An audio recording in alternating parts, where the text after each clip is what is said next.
नमस्कार। देवरिया की आवाज रेडियो केसरी से प्रस्तुत है स्थानीय हालचाल। पहले मुख्य हालचाल। बृहद वृक्षारोपण महायज्ञ की हुई शुरुआत। तालाब में डूबकर एक युवक लापता। कटान रोधी कार्यों का अधिकारियों ने किया निरीक्षण। फर्जी मृत्यु प्रमाण पत्र बनाने के मामले में 4 लोगों पर केस दर्ज। मर्चेंट नेवी कर्मी की मौत में अब मांगी गई है पोस्टमार्टम रिपोर्ट। स्थानीय हालचाल के इस अंक के साथ मैं निकेत मिश्र। अब हालचाल विस्तार से। आज बृहद वृक्षारोपण अभियान महायज्ञ की शुरुआत हुई। पूरे जनपद में एक पेड़ मां के नाम के तहत इस अभियान को लेकर 40 लाख वृक्षारोपण करने के लक्ष्य रखे गए थे। आज ही बताया जा रहा है कि लक्ष्य के अनुरूप वृक्षारोपण अभियान को लेकर काफी उत्साह के साथ कार्य किया गया। मुख्य कार्यक्रम बरियारपुर नगर पंचायत के छोटी गंडक नदी के किनारे हुई, जहां प्रदेश के कृषि मंत्री सूर्य प्रताप शाही ने विधिवत पूजन अर्चन के साथ वृक्षारोपण कार्यक्रम का शुभारंभ किया। इस अवसर पर रामपुर कारखाना के विधायक सुरेंद्र चौरसिया सहित अन्य अधिकारी और जनप्रतिनिधियों ने भी वृक्षारोपण किया। इस महाअभियान के मुख्य अतिथि कृषि मंत्री ने उपस्थित जन समुदाय को संबोधित करते हुए कहा कि प्रधानमंत्री जी ने कोविड काल में एक पेड़ मां के नाम लगाने का संकल्प दिया था, ताकि जन जन की भागीदारी से देश एवं प्रदेश हरियाली से आच्छादित हो सके और स्वच्छ एवं संतुलित पर्यावरण उपलब्ध हो सके। कृषि मंत्री ने कहा कि प्रदेश में इस वर्ष 40 करोड़ वृक्षारोपण का लक्ष्य रखा गया है और इसी दौरान जनपद में 40 लाख पौधे लगाए जाने का लक्ष्य है। उन्होंने बताया कि 5 जून विश्व पर्यावरण दिवस पर लगभग 5 लाख पौधे लगाए जा चुके हैं। उन्होंने कहा कि वृक्षों से मिलने वाली ऑक्सीजन ही जीवन का आधार है, इसलिए अधिक से अधिक वृक्षारोपण कर वर्तमान के साथ साथ भावी पीढ़ी को भी सुरक्षित एवं स्वच्छ वातावरण उपलब्ध कराएं। उन्होंने कहा कि फलदार वृक्षों की कमी के कारण बच्चों में कुपोषण की समस्या बढ़ रही है, इसलिए आम, कटहल, सहजन, आंवला जैसे पौष्टिक फल देने वाले वृक्ष भी अधिक लगाएं। इसी उद्देश्य से अंत्योदय कार्ड धारक परिवार को फलदार पौधे उपलब्ध कराए जा रहे हैं। उन्होंने कहा कि पहले यह लोकोक्ति प्रचलित थी कि खेत का पानी खेत में, हर खेत में मेड़ और हर मेड़ पर पेड़। आज उसी परंपरा को पुनर्जीवित करने की आवश्यकता है। रासायनिक उर्वरकों के न्यूनतम उपयोग पर बल देते हुए उन्होंने स्वस्थ एवं आत्मनिर्भर भारत के निर्माण का आह्वान किया। कृषि मंत्री ने गांव, खेत, बगीचे, मंदिर, तालाब, अमृत सरोवर एवं सड़कों के किनारे अधिक से अधिक वृक्ष लगाने की अपील की। उन्होंने प्रधानमंत्री किसान सम्मान निधि के लाभार्थियों से भी एक पेड़ मां के नाम लगाने का आह्वान किया। साथ ही स्वतंत्रता दिवस, रक्षाबंधन एवं अन्य पर्वों पर भी एक एक पौधा लगाने की अपील की। गौरी बाजार थाना क्षेत्र के रतनपुर में एक युवक पोखरे में डूब गया। गोताखोरों के मदद से उसकी तलाश की जा रही है। पोखरे के किनारे उसके कपड़े और चप्पल मिले। बताया जा रहा है कि गौरी बाजार के रतनपुर निवासी समरू निषाद उम्र 42 वर्ष, पुत्र धूम निषाद गोरखपुर में परिवार के साथ रहकर मेहनत मजदूरी करते थे। रविवार की सुबह ग्रामीणों ने उन्हें गांव के पश्चिम तालाब के किनारे टहलते हुए देखा था। देर रात घर वापस नहीं लौटने पर परिवार के लोग उन्हें ढूंढने लगे। खोजते हुए तालाब किनारे पहुंचे तो उनका कपड़ा और चप्पल पड़ा था। इसकी सूचना पुलिस को दी गई। पुलिस पहुंची और गोताखोरों की मदद से तालाब में युवक को ढूंढने का प्रयास किया गया। परिवार और ग्रामीणों को आशंका है कि इस तालाब में वे डूब गए हैं। हालांकि देर शाम तक खबर मिलने तक उनका पता नहीं चल सका था और उनकी तलाश की जा रही थी। मदनपुर कस्बा स्थित राप्ती नदी के तट पर करीब 228 लाख की लागत से सिंचाई विभाग की ओर से कटान रोधी कार्य कराया गया है। गोरखपुर गंडक विभाग के मुख्य और अधीक्षण अभियंता ने जांच करते हुए शेष कार्यों को समय से पूर्ण करने का निर्देश दिया। हालांकि कुछ माह पूर्व कानपुर की टेक्निकल टीम ने भी जांच किया था। बताया जा रहा है कि मदनपुर कस्बा स्थित केवटलिया वार्ड स्थित राप्ती के तटबंध पर सिंचाई विभाग की ओर से कटान रोधी कार्य कराया गया था। उक्त बांध से केटवलिया, सचौली, पटवनिया, पवहरिया, मझवा, समोगर, बराव, चकिया, मनिया पार आदि गांवों की सुरक्षा होती है और इस पर 228 लाख की लागत से स्पर, अपरन, जियो बैग आदि का कार्य कराया गया है। अधिकारियों ने आज इसकी जांच पड़ताल की और इसे समय से पूर्ण करने का निर्देश दिया।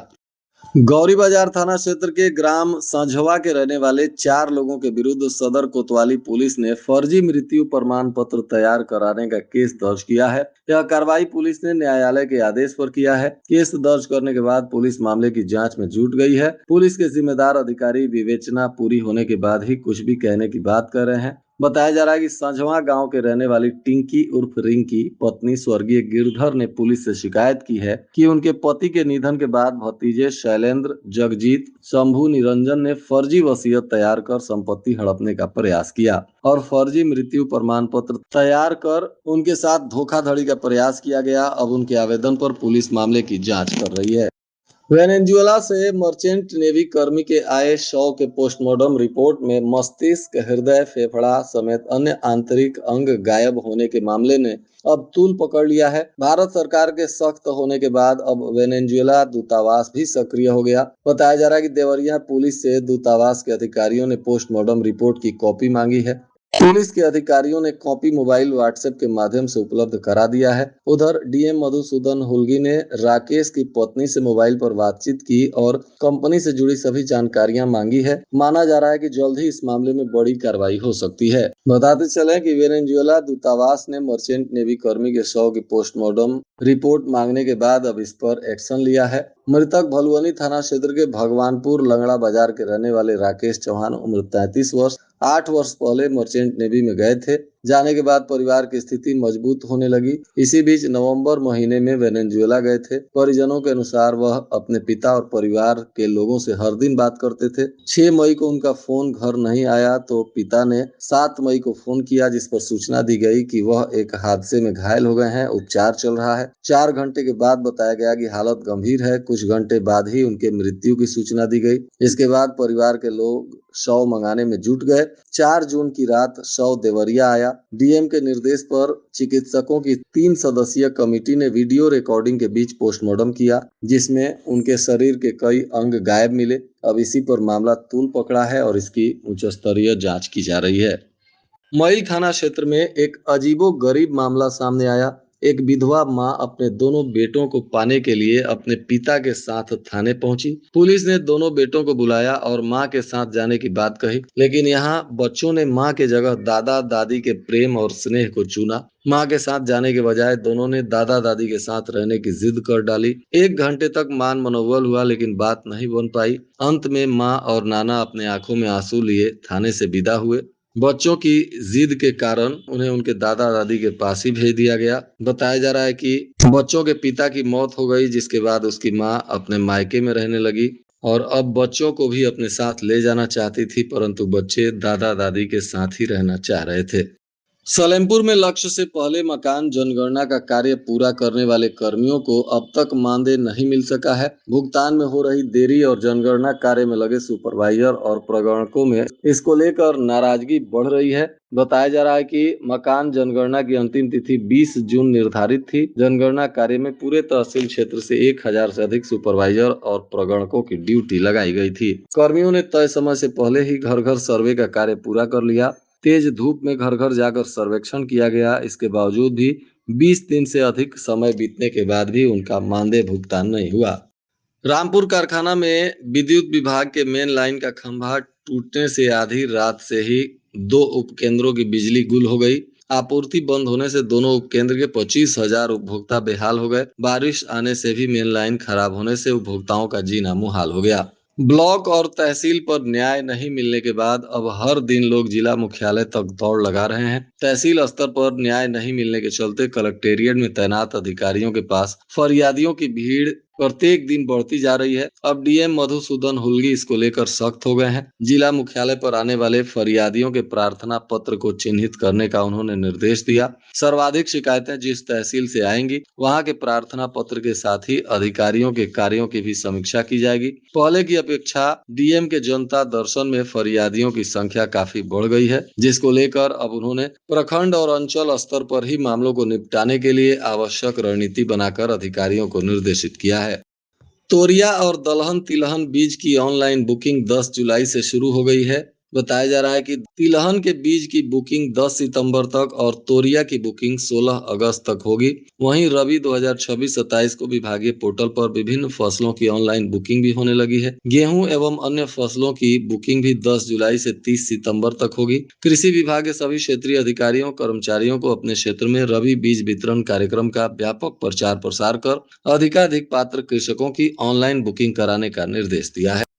और आज के मौसम का तापमान देवरिया में न्यूनतम 26 डिग्री सेल्सियस और अधिकतम 38 डिग्री सेल्सियस रहने की संभावना है। बारिश की संभावना बनी हुई है। अंत में मुख्य हालचाल एक बार फिर। बृहद वृक्षारोपण महायज्ञ की हुई शुरुआत। तालाब में डूबकर एक युवक लापता।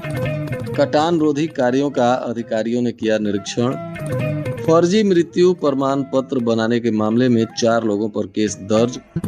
मर्चेंट नेवी कर्मी की मौत में अब मांगी गई है पोस्टमार्टम रिपोर्ट। इसके साथ ही रेडियो केसरी से प्रसारित स्थानीय हालचाल का यह अंक समाप्त हुआ। नमस्कार।